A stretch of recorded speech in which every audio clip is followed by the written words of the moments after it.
Assalamualaikum warahmatullahi taala wabarakatuh.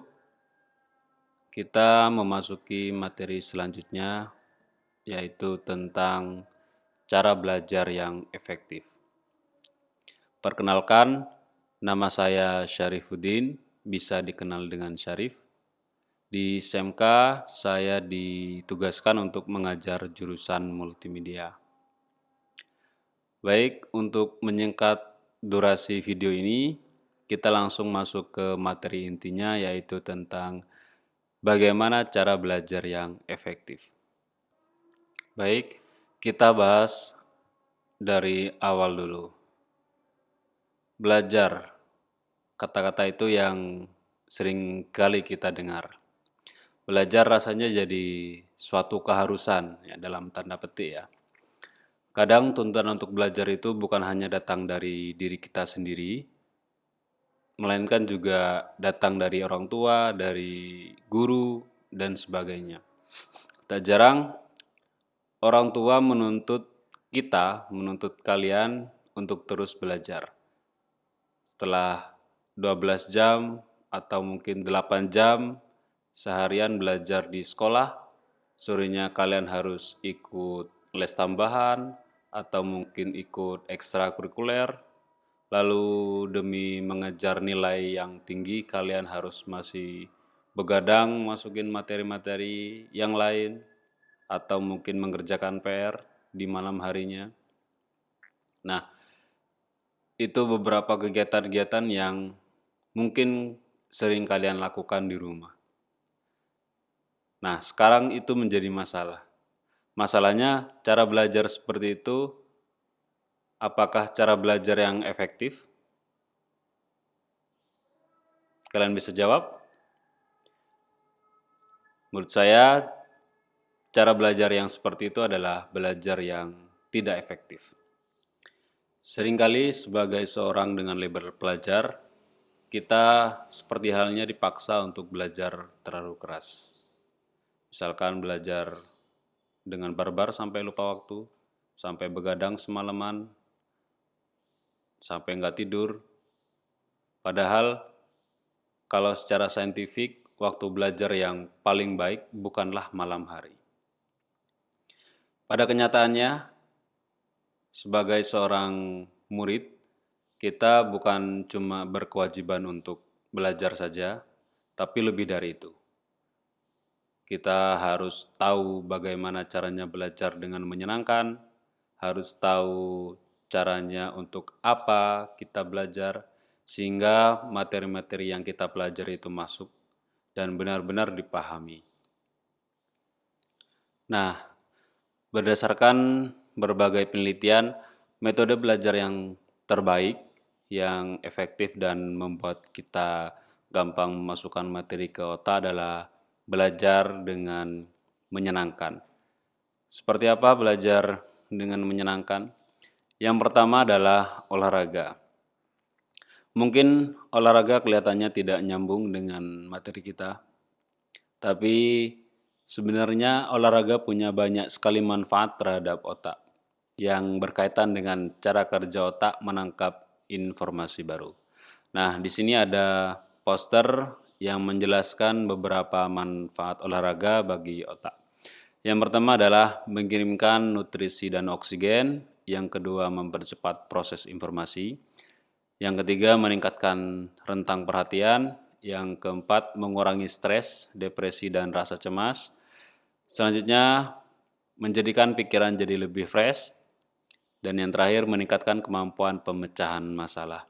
Jadi banyak sekali manfaat olahraga bagi otak, terutama untuk menjadikan pikiran kita jadi lebih fresh. Jadi informasi-informasi baru bisa kita tangkap dengan baik. Pada kenyataannya, secara kimia, peredaran darah dan berbagai hormon yang muncul setelah berolahraga sangat bermanfaat terhadap pola pembelajaran, sehingga menjadikan pikiran kita jadi fresh dan materi belajar jadi gampang masuk. Nah, cara belajar menyenangkan yang kedua adalah teknik belajar. Nah, bagaimana cara kamu belajar selama ini? Apakah sendirian di kamar, atau belajar kelompok sama teman, atau mungkin membakar buku catatan lalu diminum? Nah, di video ini kita akan coba kasih beberapa konsep belajar efektif yang sudah terbukti secara sains. Satu hal yang perlu kalian perhatikan adalah jangan terpaku pada waktu. Cara belajar manapun yang akan kamu pakai nantinya, pastikan kepala kamu punya mindset belajar dengan enjoy, ya. Mindset belajar dengan enjoy, tanpa dikejar-kejar waktu. Dibandingkan terikat dengan waktu, yang sebaiknya kamu pikirkan adalah fokus pada topik mana yang ingin kalian kuasai. Seperti yang sudah disebutkan di awal, cara belajar barbar adalah cara belajar yang tidak efektif. Mungkin kalian sudah merasa lama belajar dan bekerja keras, lalu mendapat predikat si rajin yang belajar melulu dari orang-orang sekitar, tapi entah kenapa kamu merasa kalau kamu capek dan materi yang kamu pelajari nggak masuk-masuk. Pikiran pun kacau karena merasa terbebani. Sebenarnya cara belajar yang efektif adalah dengan belajar singkat. Ya, maksud dari belajar singkat adalah belajar dengan batas waktu pendek-pendek. Nah, kenapa belajar seperti ini menjadi efektif? Hal ini tujuannya untuk menghindari kram otak, di mana kram otak adalah momen otak kita sudah tidak mampu menampung informasi tambahan untuk mengingat. Saking banyaknya kamu ngasih rumus dan konsep baru ke otak kamu justru makin sulit menangkapnya. Cara belajar yang ketiga adalah Podomoro. Kalau kalian suka belajar sendiri, cobalah belajar Podomoro. Teknik belajar Podomoro ini diperkenalkan oleh Francisco Cirillo pada tahun 1980-an, terdiri dari 5 tahapan. Nah, ketika melakukan cara belajar ini jangan fokus terhadap waktu. Santai saja dan jangan malah panik apabila topik yang kamu pelajari belum berhasil kamu kuasai. Inti dari teknik ini adalah pemberian jeda istirahat. Cara pembelajaran seperti ini dinamakan dengan speech learning. Di sini adalah poster tentang cara belajar dengan teknik Podomoro. Yang pertama, tentukan topik yang akan kalian pelajari. Misalkan kalau di matematika, topiknya tentang trigonometri. Nah, kalian tentukan itu dulu. Saya akan belajar tentang trigonometri. Setelah itu, yang kedua adalah pasang stopwatch 25 menit saja, nggak usah banyak-banyak. 1 jam nanti kalian otaknya penuh.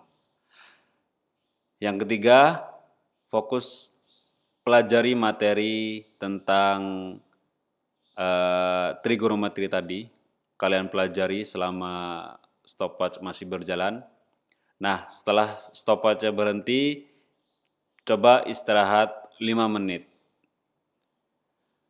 Setelah itu, lakukan pengulangan tahapan sebanyak 4 kali.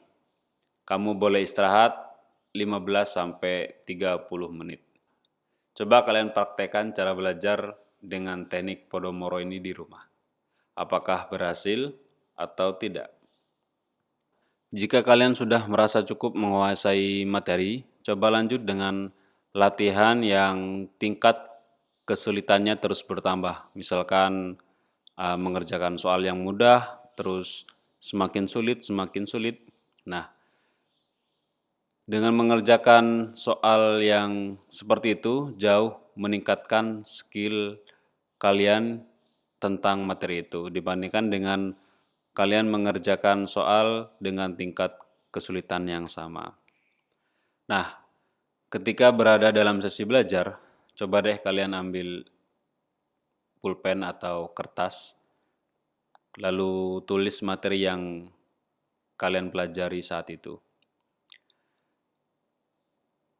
Kalian pasti pernah dengar tentang tulis sendiri akan membuat ingatan kita lebih tajam dibandingkan dengan hanya membaca dari laptop, dari handphone, atau dari buku tulisan. Jadi, apa yang kalian pelajari itu kalian tulis ulang di kertas. Dengan seperti itu, materi itu akan mudah masuk ke dalam otak. Hal lain yang bisa membantu kalian dalam belajar adalah dengerin musik. Kalau kalian buka YouTube atau mungkin Spotify, coba kalian cari musik for study. Ya, pasti langsung muncul berbagai playlist untuk menemani belajar. Hal ini karena musik sejatinya berpengaruh terhadap mood belajar kalian. Coba kalian cari musik yang dapat meningkatkan mood dalam belajar sehingga jadi semangat dan santai. Musik-musik seperti ini akan mengeluarkan hormon dopamin yang membuat kamu jadi bahagia sehingga kegiatan belajar nggak akan terasa membosankan.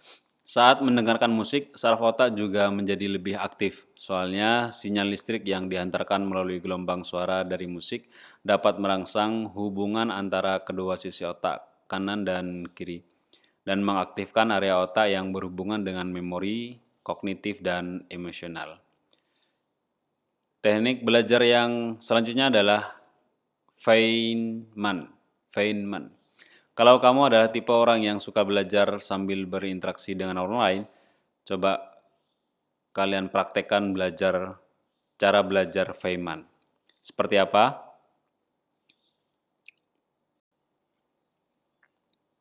Nah, di sini ada poster tentang belajar dengan teknik Feynman. Tahapan yang pertama adalah pilih sebuah topik atau materi. Jadi kalian pilih topik apa yang mau dipelajari atau materi apa yang akan kalian pelajari. Kemudian masuk ke tahap selanjutnya, jika materi tersebut sudah kalian pahami atau kalian kuasai, coba ajarkan topik tersebut dengan bahasa sederhana kalian ke orang awam. Orang awam di sini adalah maksudnya orang yang belum pernah belajar atau mungkin yang pernah belajar cuma lupa tentang materi tersebut. Ke tahap yang ketiga, coba cek bagian mana yang masih menjadi gap penjelasan dan pikiran kamu.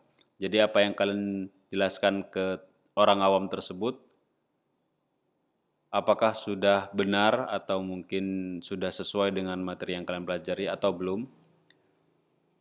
Nah, materi tersebut kalian pelajari ulang atau pelajari bagian-bagian tersebut, lalu ulangi tahapan-tahapan. Ini tahapan yang terakhir ya. Jadi pelajari bagian tersebut, terus ulangi tahapan ke tahapan yang kedua.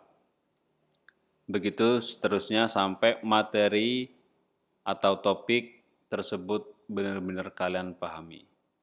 Jadi pada intinya kalian belajar, kemudian ajarkan ke teman kalian.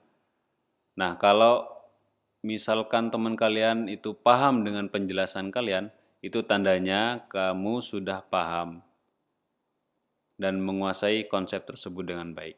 Ingat, kalau cara belajar dengan latihan jauh lebih efektif dibandingkan dengan membaca materi saja. Jadi seperti itu.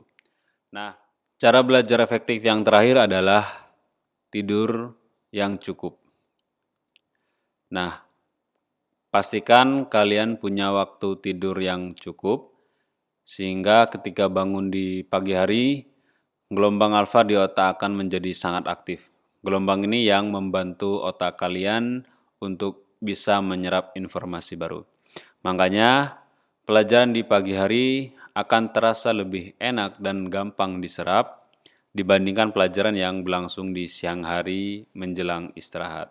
Jadi kurangin begadang di tengah malam kalau nggak penting, katanya Bang Romai Rama, begadang jangan begadang.